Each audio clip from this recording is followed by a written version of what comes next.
Welcome back to Left Claw News and Updates. We're updating you on the news. That's something we have to actually practice. Okay. Let's try it again. Welcome back to Left Claw News. Should we say with welcome or no? We should say Left Claw News and Updates. We're updating you on the news. Left Claw News and Updates. We're updating you on the news. And we're keeping all of that in. Oh, yeah? Welcome.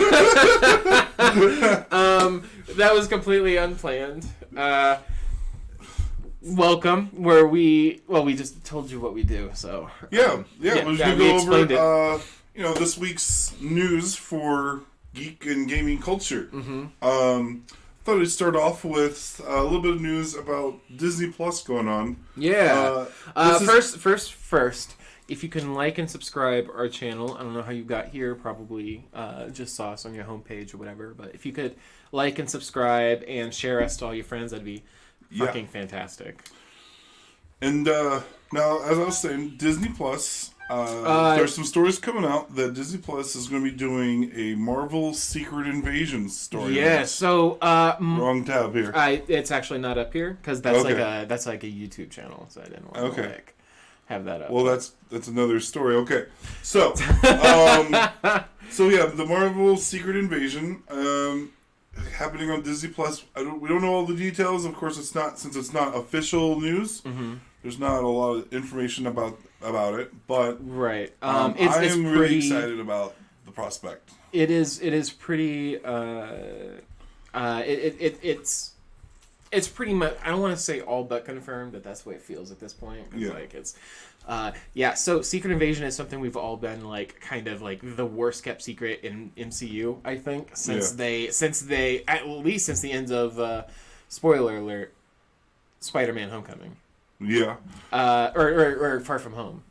Yeah, Far From Home. Yeah. Well, in Captain Marvel, teased it early on, well. And we had a little bit of a hint of that. But they weren't kind of angry. They're not bad guys. The Skrulls are not portrayed as bad guys. So I'm wondering if it's going to be pink Skrulls, or I'm sorry, pink. What are they? The Kree, pink Kree.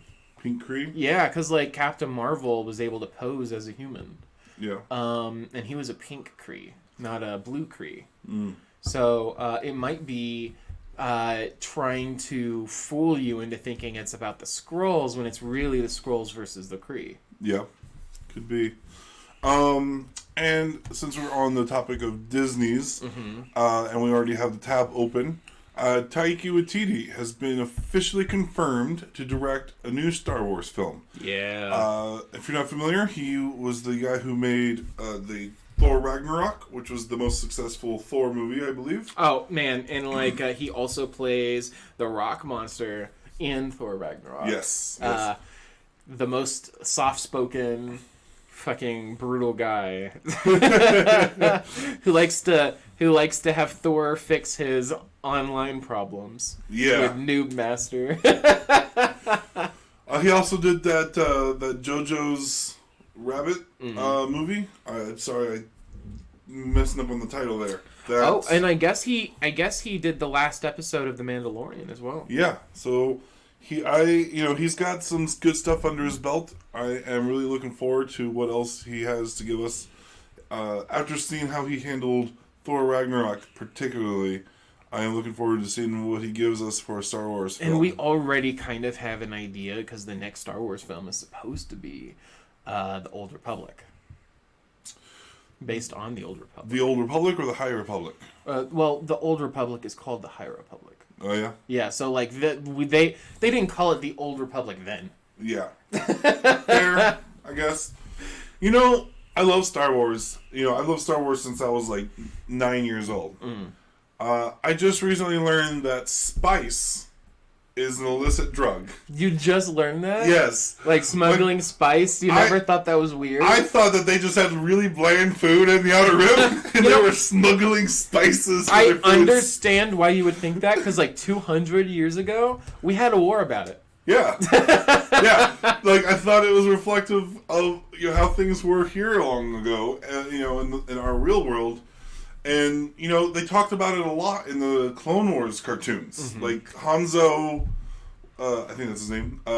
That smuggler was always Yeah. the thief smuggler guy. He was always asking for spice from the Jedi, and the Jedi would pay him in spice for his services. I never thought that was an illicit drug. I thought that the Jedi were drug. I thought that he was just able to, since they couldn't give him a currency that they used out in the Now, realm. before you start judging the Jedi, they're clearly on a higher form of thought. They're much more evolved than us, I guess. Yeah, and I mean, I remember they were kind of reluctant to give him spice, and I was like, "Is it really that hard to get some damn, I think it became onion powder?" I think it became pretty apparent about what spice was in the last, I would say, Rise of Skywalker. Yeah. Yeah.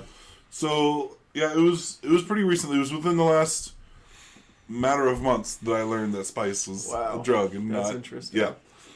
Weird things, and I've been watching Star Wars movies since I was a kid. Well, speaking of Star Wars movie, I'm kind of glad they're going backwards because I would like them to explore kind of like the mythos in the story that Disney wants to tell.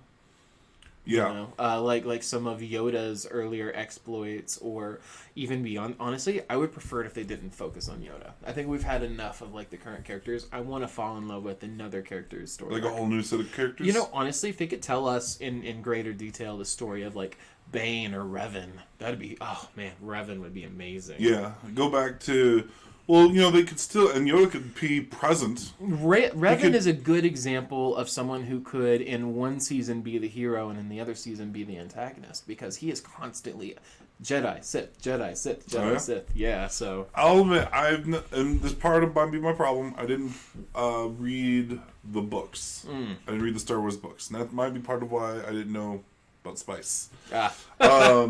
So I know of the existence of Revan. I don't know his whole story. I'd say he's probably, character development wise, the most even more developed than Anakin, honestly. Yeah. Yeah, in terms of like what a Sith could do. So I'd love to see what what I hear about him. Seems like a really interesting character. Oof, that sounded loud. Yeah, you should have muted that shit. All right, Come on. So I would really love to see. I hear so many great things. Like every Star Wars book reader, talks highly, praises that character a lot as being an interesting character. So I'd love to see him put out, I mean, preferably as a live action film, like a major film, but I would settle for a good animated series, although I don't know if we could truly get who he is through an animated series. Yeah. Maybe like a Mandalorian type of thing, which, God, that show's been great. Yeah.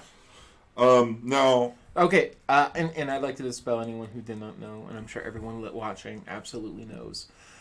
That is not actually Yoda in The Mandalorian. Yeah. A little thing we need to dispel. This happens after the events of Yoda's death. I don't think anyone who has ever seen the show thinks it's actually Yoda. Oh, there's some. I know a lot of people refer to him as Baby Yoda, but that's because we don't know the species name. Yeah, well, everybody colloquially, calls baby or calls the species tridactyls because they have 3 fingers. Right. I don't think that's much of a species name. That's just But if you were to look up on Wikipedia tridactyls, it'll bring up their entire species members.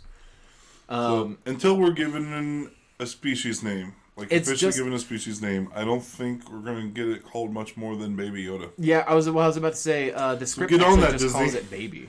Give us a species name. Hell, if George Lucas just gave out a tweet of a species name. No, if he gave out a tweet of a species name, I'd accept that as the name of it. I think that was a part of the agreement that he had with Disney, was that they would not expound on the species. That are supposed to be super special. Yeah. Which sucks. Yeah. But yeah, so this occurs after the events of Yoda's death. It is not Baby Yoda. My mom thinks it's literally Yoda. So, moving on. Yeah, moving on. Some other news on a movie sci-fi outer space franchise. The Riddick 4. They're calling it Chronicles Riddick 4 on here. That might end up being its actual title. but for now I want to just refer to it as Riddick 4. Why does it matter? Script, well, it doesn't really matter, but the fact that the word Chronicles is only in one of the 3 movie titles that we have so far feels weird to be like Chronicles of Riddick 4. It would make more sense of saying Riddick 4 Furia, right? Exactly, yeah. So, the 4th Riddick movie script is coming out soon. And it was almost a week ago he said it on, it was reported, you can see on here, May 3rd. But that was after we filmed our previous episode. Mm-hmm. But Vin Diesel's saying that the script should be ready in about a week or so. That's coming in a week. And for any Riddick fans out there, this is exciting news. The title, Furia, indicates that I think he might be getting his revenge on the people that fucked him over in the opening of Riddick. People who aren't familiar, and I don't want to spoil too much because I know you haven't seen the film yet. Riddick reaches a certain station by the end of the second movie, and then the people that are supposed to be his allies in the third movie fuck him over bad. And leaves him stranded on a planet. So my suspicion is that the 4th movie is him now pursuing those people. So this is saying, is the first anyone has heard of a sequel since 2015. Is that when the last movie was out? Or was the last movie released a lot earlier than that? I can't quite remember the release date of the 3rd movie. It's been a few years. I haven't heard about Riddick in a long time. Yeah. So, I first watched the first movie of the franchise, Pitch Black, on a little 9-inch TV that had a VCR plugged into the cigarette lighter of my mom's car, while on a road trip. Wow. We picked it up at a Walmart at 3 in the morning, and what caught our interest was the character Riddick was described as an anti-hero, and I was kind of an anti-hero kick, Oh, yeah. And I was like, yeah, that sounds cool.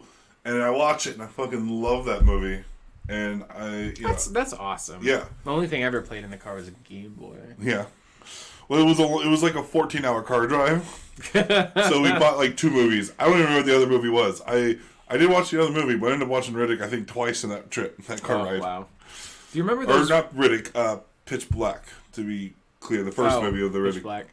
Again, I've only seen about 30 minutes of Pitch Black. And that is the extent of my. Was it just knowledge. the desert scene early on? Yeah, so I remember he was in the desert. He was escaping from people. There's a whole bunch of shacks that were abandoned a long time ago, and then he goes into these tunnels, and it really didn't follow him. He was gone for a while, and it was following the guy's adventure trying to catch him. Yeah. And then I saw a weird creature go across the screen, and then that was it. Wow. Yeah. Well, one of those weird creatures, kills someone, then they blame it on Riddick. so yeah, that's all I saw. Yeah, there's also 2 video games for Riddick. Stealth-based, which you enjoy. It might be something we do later. Yeah, we might have to do it for one of our channels. Like a nostalgia bomb or something. Yeah, I think a Hot Mess maybe. Anyway, moving on from movies and television. I thought I'd just there's one more movies and TV, right? Inuyasha sequel. Oh, yeah. Project seemingly revealed with character designs. So this you got the character designs there. Yeah. So we're looking at kind of, and this is very much in the style of the original Inuyasha, but literally anyone can do that. So this is all. But I am particularly excited because I would stay up until 3 a.m. Whenever I was 14 years old, binging Inuyasha and thinking how adult this was, as a teenager. So I'm actually pretty excited, like a young teenager. Is that the one with the fox guy? Yeah, there's a little fox guy. It follows a half demon Inuyasha and his brother Sesshomaru, and they're both trying to get kind of artifacts from their father, which was a great demon. And they're trying to collect these soul gem shards from different monsters that expand their ability dramatically. So you're really just seeing Inuyasha and the human female who is the reincarnated version of a love interest of Inuyasha as Kagome. I forgot her name for a second. I haven't seen it in so long. And they didn't even have the ending to the original Inuyasha, which is like on anime, or at least it didn't for a long time. They might have released it years later. Yeah. I never saw it. Sounds like an interesting premise. And I know it's a super successful franchise that hasn't, and I don't think much has come about it in a while. So, this is, I think this is probably pretty big news for the fans. Yeah. Hopefully it's, legitimately leads to something, Yeah. Because sometimes concept art can come out that ends up not leading anywhere. Yeah. But I sincerely hope that this really does, Yeah, it's pretty amazing. Next news. Bethesda creates a real dragon to generate hype for Elder Scrolls 6. Reportedly saying, Todd Howard said, "We can do whatever we want." I mean, they probably can. Although we all know that dragon's going to be glitchy as hell. Mm-hmm. He's going to be flying backwards. Yeah, this very live real dragon is probably going to just stop existing for 3 seconds and then re-existing somewhere else that you can't reach. Them creating a living dragon would probably be cheaper than making Elder Scrolls 6. This is true. At this point, just give us that and bows and arrows, and I think we'd all be fine. Just distribute bows and arrows to the lands. But for video games, I thought something would be good is if we just kind of did a brief run through of the new games that are coming up over the course of the next week. Do that. Now, release dates are always subject to change. Hopefully they don't change because we are awfully close with being within the next week. But who knows what's going to happen, especially now with the whole virus business. Mm-hmm. So I'll just go through the list real quick. We got Apex Legends Season 5. And it's not a full new game, but Season 5 feels like, it's enough of an update to bring up. Coming out May 12th. You've got new maps and shit like that. So. Yeah, I think it's enough of an update. We were kind of on the line on what to mention. There's a couple of things that just said update. Didn't feel like a big enough of an item. But that's for PS4, PC, and Xbox One on May 12th. Then, now this was interesting, Halo 2 Anniversary Edition on PC. That's really odd. Yeah. Super odd. That seems weird to me because we got the Halo Master Chief Collection. It really feels like they probably just ripped it from the Master Chief Collection and tried to make it usable on PC. I haven't stopped to look at all the details about what Anniversary Edition has, but I'm sure it's going to have some other updates to it that's not in the Master Chief. I'm certain. But that's also for May 12th. And then here's one that has... I know you especially excited. I'm a little bit excited myself. Star Wars Episode 1 Pod Racer, the N64 classic, coming out for Nintendo Switch and PS4. However, the Switch version is... The Switch version's coming out May 12th, so this Tuesday. The PS4 version was supposed to come out on the 12th, but it got delayed a little bit. It'll be coming out May 26th. So not that huge of a gap. I will definitely be buying it for the Switch, just for continuity purposes. Nintendo games on Nintendo console. I love. This was the first game I ever played on the N64. Whenever I got my N64, this was the only game that came with it. Because I want to say I played Super Smash Brothers first for the 64, but that was at a party at some kid's house for 5 minutes. Mm-hmm. I consider this the true game that I played first. I think my first was GoldenEye. GoldenEye? That's a good one. Though I spent an embarrassing amount of time at Walmart in front of those TV stands playing Pod Racer. I ended up eventually getting it at home.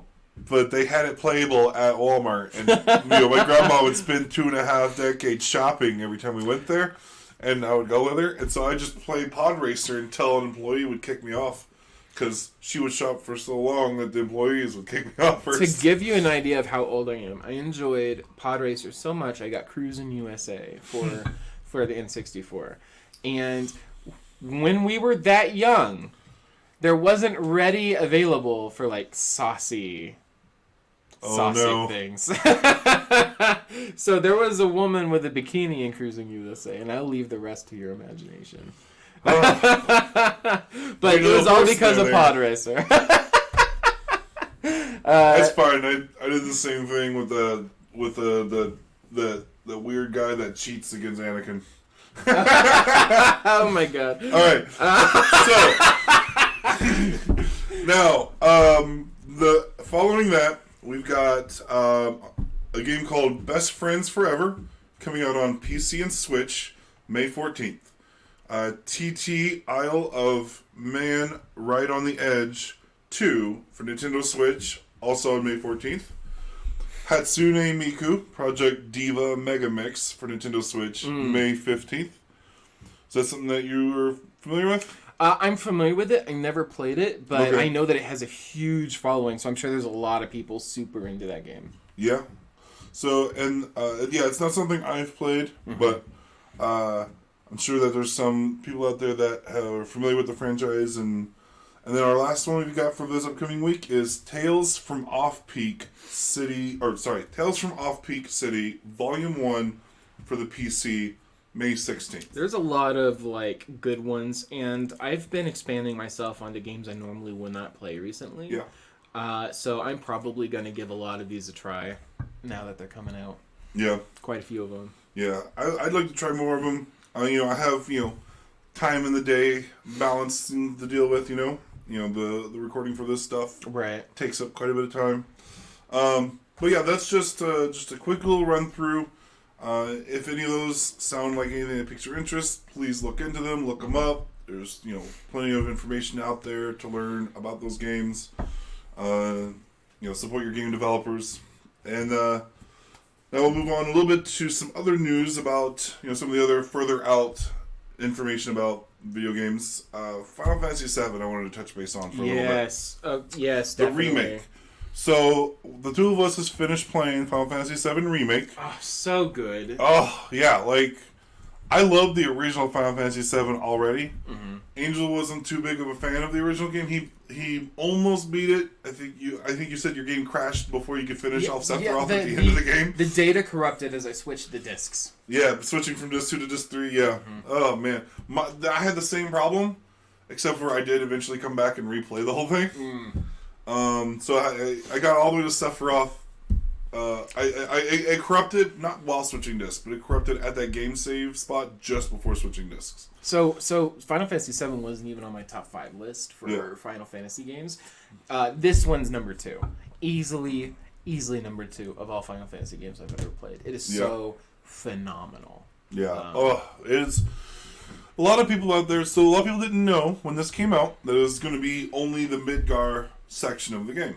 And I'll admit, when I first heard that, my gut reaction was, how dare they milk us, right? Yeah. Because the Midgar section of the original game was only 6 or 8 hours long. Mm-hmm. And I thought we were going to be getting that in HD. And I was like, why charge $60 for But then we got to learn more about this game, and it takes 30, 40, 50 hours to get through Midgar in this new version. They flesh out a ton. I've put in a little over 70 hours. I started redoing it on hard mode. And it's just a blast. It has all the heart that you like about the original game, but remastered with a whole, the gameplay mechanics still take the most important elements of the old games, like the materia system, right? Mm-hmm. I love the materia system of the old game, and it kept that. For the most part. There's a couple of minor tweaks to it, but overall it kept that system. And so you really got to customize your team how you wanted it. And you really have to make smart decisions to be effective in combat, you can't just blindly go into every battle. It was very clear also through the general design of the environment and the way that the game played that they took a lot of inspiration from Final Fantasy Crisis Core. There was the battle mechanics, including the dodging aspect of it, was very reminiscent of Crisis Core. Now, I don't want to give away too much in terms of spoilery territory, but I want to mention that there appears to be some element of Sephiroth time traveling, because he's appearing earlier in the story than he originally did, but he's making references to future events that happened in the original game, and then there's things that are happening and that did not happen in the original and there's game. things that didn't happen in the original story, and then there's these other things that we don't want to talk too much about that are trying to coerce the original storyline to continue as it was, despite things happening differently. Right. So there's like a change in history caused by Sephiroth. So who seems to know about the future, and then there's other things that are trying to keep Sephiroth's changes from happening. So what I think the point is, very wild. So I think the point is that if you play the original, it's still worth playing the remake. Yeah. Because it is different enough, and they are making it a mechanic and a plot line that it is different. Yeah. It's kind of like I mean it's got the same major beats but enough modifications that, like, even if you haven't played the original game and you play this game and you like this, go back and play the original so you can see what changes were made, because they're important, right? Yeah. Some of them, sometimes they feel like they're not huge changes because you are keeping the majority of the story the same, but the changes are very important. So anyway, what the big news is apparently Square Enix wasn't prepared for the success. And what that means is they are not as far along in the development of the next chunk as we would have liked them to be. Apparently they're in the early stages still of planning out the next game, it looks like. I would have felt like it would have been better, like, you know, because we have a team of people that are finishing up the last touches of this game, of this release. I would have thought they would have the other rest of their team picking up the steam on the next game. This version, what we got that came out, took 5 years to develop. Yeah. Well, it was, to be fair, yeah. It was a troubled development. Yes. The first 2 years got scrapped. For the first 2 years, they had another studio developing the game, and then Square Enix decided to bring it in-house, and they say they basically scrapped everything that was done in those first 2 years. I'm pretty confident that they're not going to take as long now that they kind of like have a roadmap of. However, it is kind of disconcerting that they're not further along in the development process. Apparently. Yeah. So I suspect the next game, the next release, is probably going to be no less than 2, possibly 3 years before we get it. I'm not sad about that because, we're getting like an Assassin's Creed game every day and it wasn't looking good for a while. Like, or every year, you know what I mean? Well, except for Unity, I think they did fine. I mean, well, I think Unity was the first year where they tried to do one every year. Because Assassin's Creed 4 and then Unity. And then Unity came out a year after 4. Yeah. I mean, I don't know. The fact that... But those are like wholly different games. Anyway, what I'm saying is I'm glad they're taking their time. I would prefer a good game that takes a little longer. I'd prefer them to take their time. I just feel like they could have been... more prepared. Yeah, more prepared and more efficient with their allocation of resources to get this one released and then have some people already making the next game. Right? Right. But their reasoning they're giving is they weren't expecting it to be as successful. And I have a hard time comprehending how they didn't think it would be as successful I think as what it they is. were hoping for was to release the first part of Final Fantasy VII and then do Final Fantasy 16. Yeah. And then do Final Fantasy 7 too. And this is part of it, is like, it's different if you're just making a game and then you're making a sequel. But they announced this as episodic release. Yeah. An episodic release, I would have expected to see like at least a year turnaround time or less. Yeah, I mean, and I think that's the part that's getting me, is it was supposed to be an episodic thing. Like when you look at Telltale games, those are every 6 months. To be clear, Telltale also was a holistic. I mean, like people who worked there did not like working there, just because of like the rush that was put under them every day. It was like crunch time every day. Yeah, and I'm not saying they have to be every 6 months. Also, Square Enix has much bigger resources than Telltale ever did. I think even if they maintain a 3-year turnaround for each game is almost too soon. I mean, don't get me wrong. Square Enix is a huge company. Yeah. But the more people they put on a project, the more chances that there's failure or issues that they have to resolve, like bugs. So, I mean, at the end of the day, we want quality, and sometimes quality takes time. I feel like they should have been prepared. I feel like I would have been okay if we waited another 8 years to get Final Fantasy VII if we got like 150-hour game. Oh my gosh. Could you imagine? I mean, all right. So I don't want to wait 8 years or whatever. Anyway, something though that is not too far in the timeline though is we got some news about Xbox, the next Xbox platform, Xbox Series X. The launch will not be delayed. Which is, I mean, they're saying that now. Yeah. I want to take them at face value. But the fact of the matter is we don't know where the consumer point is going to be when they need to release this. Well, my assumption, and I mean this is just speculating to be honest, but my suspicion is that they are going to probably produce a smaller volume than originally planned, expecting there to be smaller in sales. Oof, that's going to be a mistake if they try doing that. Maybe, but here's the thing is their choices, I think, are either going to be that... I think they have three choices, right? Either keep up production at the previous anticipated goals, which could lead to overstocks in stores, which then hurts your brand. Mm-hmm. Or... you could lead to demand. Yeah, because... And third-party sellers. Yeah, see, part of the problem with it is, if it was a normal year, I think they could put out whatever they already had planned on and be fine. The trouble is this whole virus thing has finances a lot more in flux, and a new game console is expensive. You're looking $300, $400, $500 to get a new setup, right? Because you got to get the console, you got to get the controllers, you got to get games. And I think there's like a business reason why it would make more sense to do less production. Yeah.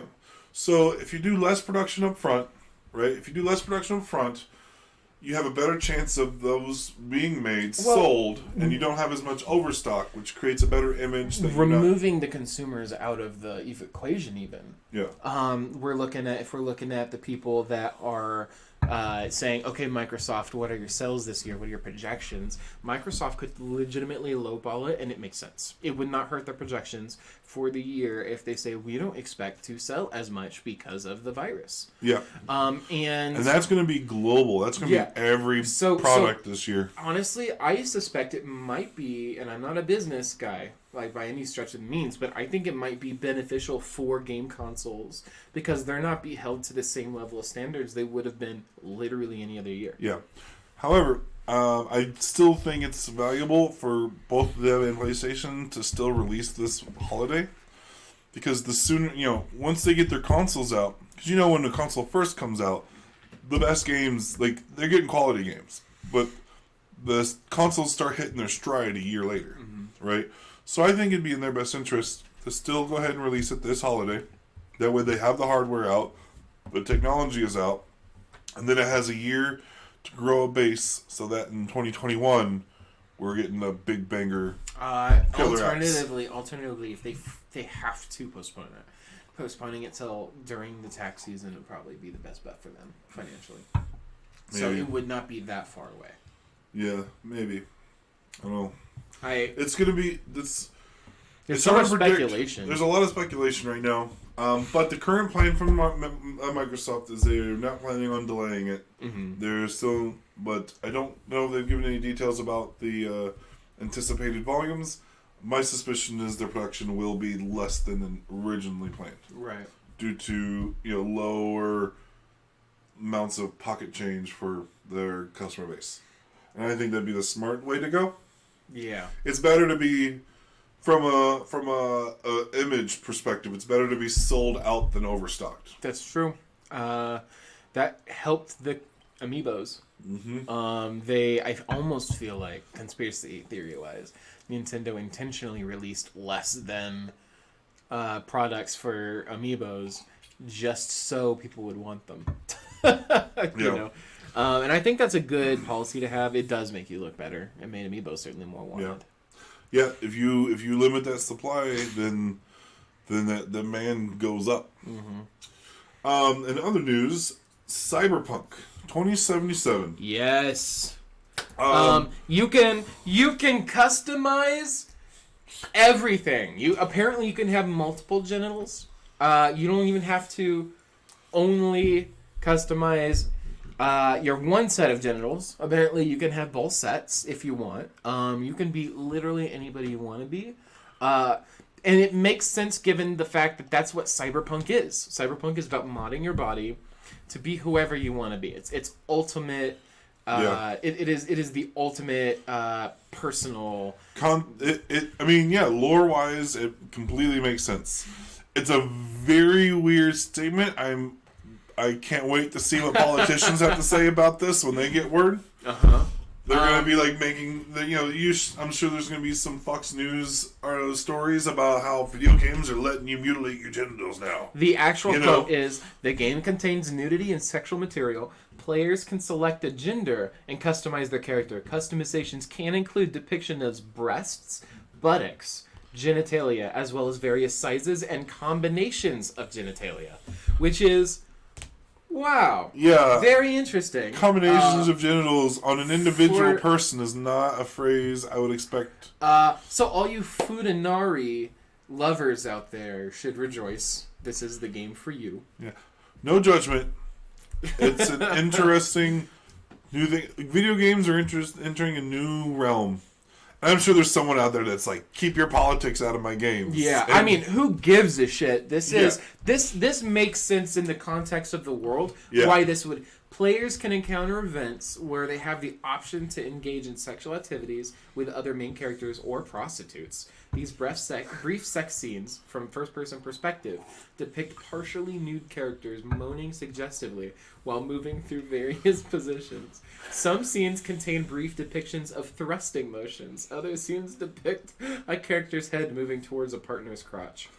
And I thought Rockstar got edgy when they didn't do anything. Rockstar, you're going to have to kick your shit up. I think the value here is that CD Projekt Red is not in the U.S. Yeah. So they don't there's less stigma in outside of the U.S. than there would be inside of the U.S. Yeah. I think they're absolutely willing to not have to, bend to that kind of, outcry where they live. So I don't know. It's a weird kind of a new thing. This is not the first time penises and other genitalia have been modifiable in the game from the start. Conan Exiles. Yeah. Was you were able to not only see the penis, you started out naked, and you can choose the size, the width, the girth, everything.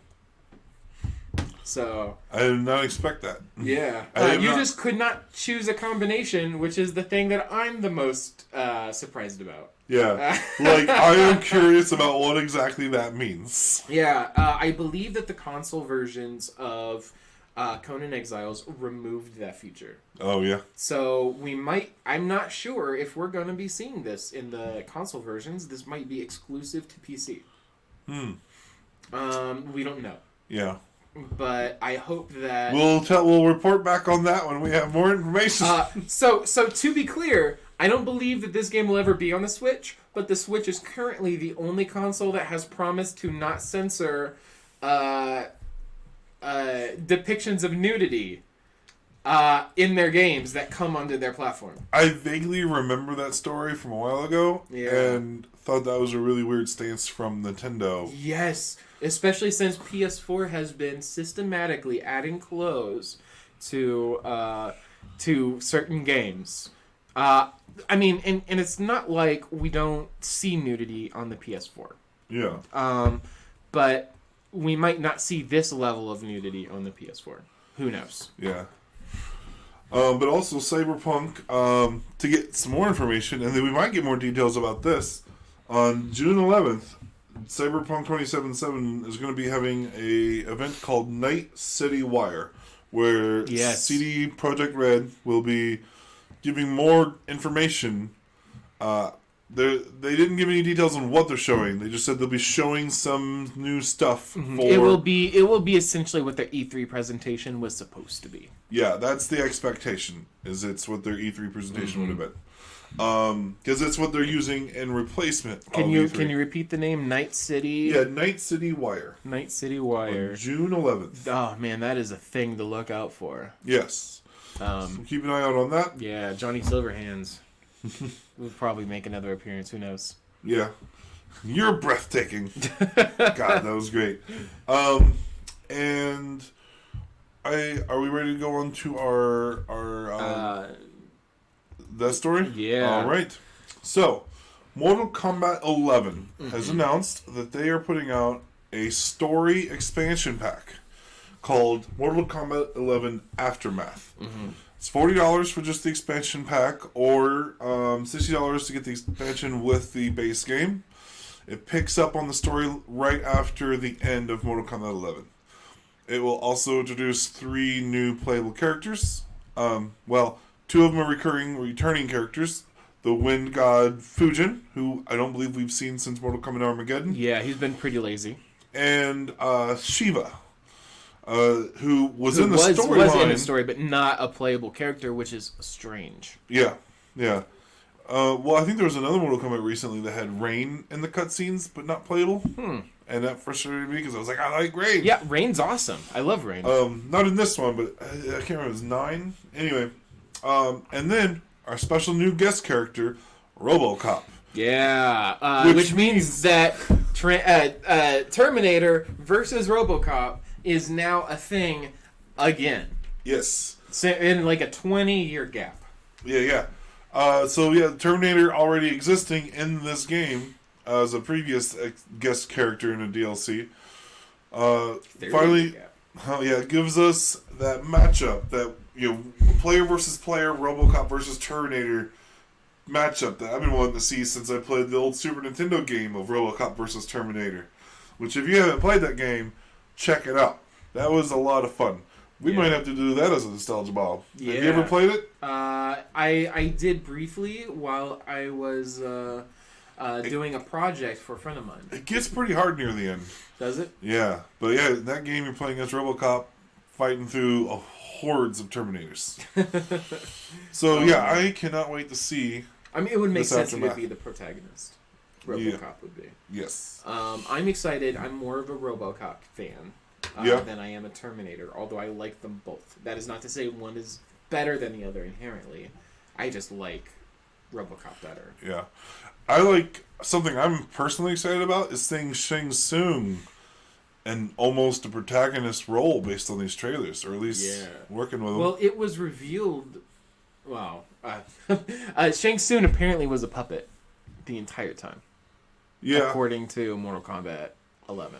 I mean, he's always worked for one person or another. Yeah. Always has. Yeah, so I don't really think we could ever call him like villain more so than just lackey. I mean, he's always been evil and scheming. I mean, he murdered Shao Kahn to become the Emperor himself back in Deadly Alliance, him and Quan Chi working together. So that would make him he shared the role of Khan for a while. He was back. That is something to look at. So now also we've got something else that you might have caught there at the very end of that video clip. The return of friendships. Yes, friendships. Although not babalities, which is a disappointment to me. That's fine. I mean, I would like to have that babality. I'd like to have animalities back too. But I feel like in today's day and age, there's zero reason why we can't have them all. Yeah. Just technology and time and money. But I'm happy to get the friendships. What we've seen so far, we've got Scorpion throwing his little spear out to grab a gigantic teddy bear and pulling it towards him while he shouts, "Get over here!" and gives it a hug. And then we've got Kano grilling some food out on a barbecue grill and heating it up with his eye laser. I believe there was one more friendship that was shown that I can't recall off the top of my head right now. Yeah. What was the last one? I'm not sure. I think we just watched it, but I wasn't thinking. Okay. And then, I'm looking forward to seeing what else we get. I'm curious what Shang Tsung's going to be for his friendship. That would be weird. Like, what could you do as Shang Tsung? Yeah, because with the shape-shifting abilities, and he also has that necromancy business. What if he transformed into Hanzo's son and just gave him a hug? God! That would be terrifying, actually. Oh, my God. Oh. He was like, "Daddy," and then runs up to hug. Yeah. That'd be, oh my God. Yeah. That was ridiculous. That'd be pretty rough. But, man, I love the Mortal Kombat franchise. It's my personal favorite fighting game series, period. Just out there anywhere, right? I love Tekken. I love the Injustice games. Oh, that's the we're looking at the friendship right now. No, we're not. This is a fatality. Gotcha. From a previous Joker. DLC pack. Gotcha. Okay. I think it was pretending to be a friendship. friendship. Oh, it is Joker. Gotcha. Yeah. I think that one was pretending to be a friendship, but it's actually a fatality. That seems like a Joker thing to do. Yes, it is. It's a very Joker thing to do. Yeah, so... So we've got... if you haven't seen yet, we've got... Starting tomorrow, we're calling it Mortal Monday.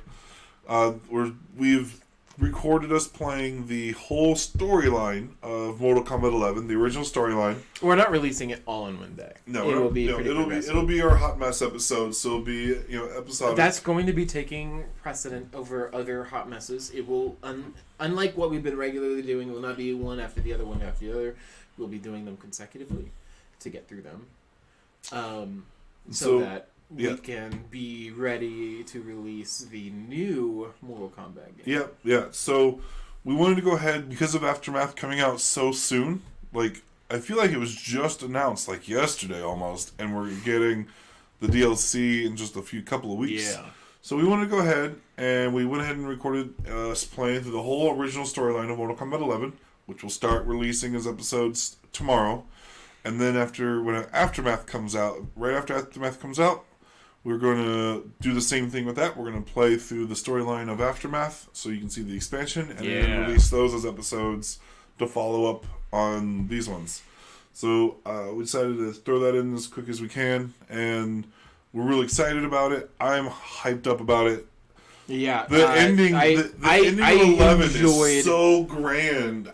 It leaves you wondering how are they going to go forward from here. They could do anything. Yeah, they could. What they literally did is made it so that they couldn't do anything. Yeah. There's nothing. So check out our channel for all that content. We're also going to be doing, after the DLC launches, a versus episode of us fighting each other with all the characters, with all the DLC characters, all the characters. Period. I'd like, but definitely prioritizing the DLC characters so you can kind of see at least what the main specials are and how they play, and try to see if we can't rep some of them as much as possible. I definitely would love to get my hands on RoboCop.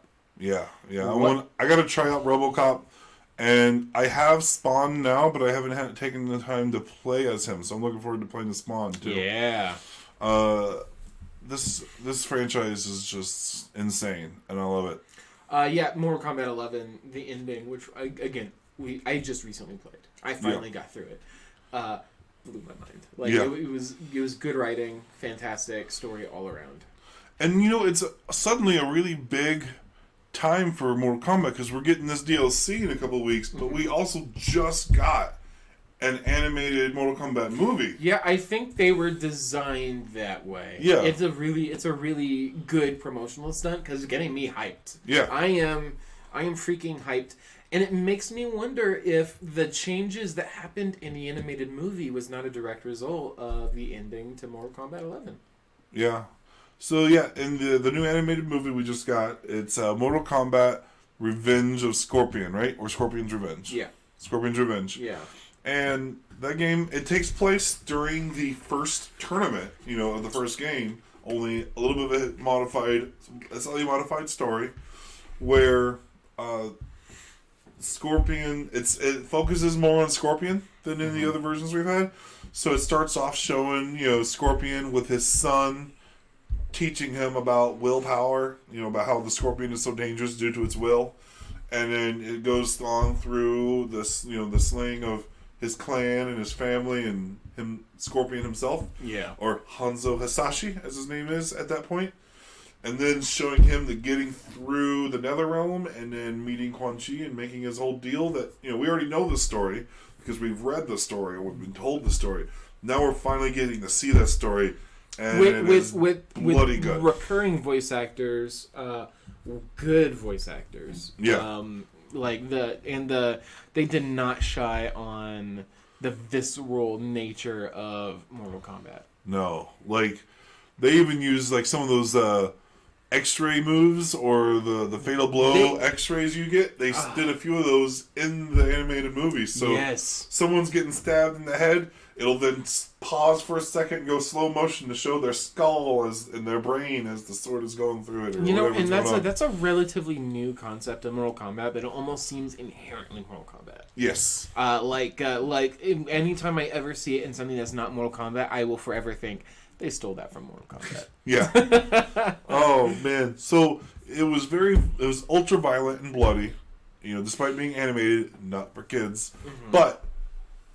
I mean, I could have watched it as a kid. Yeah. It, honestly, and it can be tricky whenever you go to Walmart because it looks like it's for kids because it's done by the same art style that is all the DC new movies, the new animated movies, and Warner TV Brothers shows. Animation. Yeah, they do it. In fact, the very opening is him killing Daffy Duck. So, NetherRealm does not hold back. No. So, and whenever I saw Daffy Duck doing his thing in the beginning, I was like, why isn't Bugs Bunny up here? And then they killed Daffy Duck, and I'm like, oh, that's why. All right. Well, I think that's all we have for this episode. Yeah. But I hope you guys tell us what your favorite moment in Mortal Kombat 11 is. Or your favorite character, honestly, because I have fallen in love with old Johnny Cage. Old man Johnny Cage? Yeah. Oh, yeah. Man, he's phenomenal. I have a hard time liking old man Johnny Cage because I hate young Johnny Cage. Since Mortal Kombat 1, I've hated Johnny Cage. But when you get to see them together... But old man Johnny Cage, he's actually... pretty decent guy. Yeah, he's a good dude. Him. Yeah, I like old man Johnny. Well, the beauty of the writing is... Fuck you, NetherRealm, for making me like Johnny Cage. Yeah, and you always kind of felt like Mortal Kombat was more of a Johnny Cage story than it was a Liu Kang story. They really tried hard to be like Liu Kang's the main guy, but all the character development is being done by Johnny Cage throughout the whole game series. Yeah, well, Liu Kang didn't change as a person until, he started going dark side. Yeah. So, he's a true protagonist. But anyway, we'll go ahead and let you guys go. Let us know, please, again, if you haven't, subscribe, hit that notification bell, share us. It really, even if you don't do those other things, definitely share us. Views help. Yep. So much. And if you have any ideas for how what else we can do with our channel, leave us some comments. Yeah. Especially things for this show specifically. We're always looking to update and learn. Well, and we're experimenting. What kind of shows are there that you think would fit our personal brand? We definitely want to shotgun and get our show into as many hands as possible. Yeah. So we'll see you guys next time. Peace. Peace out.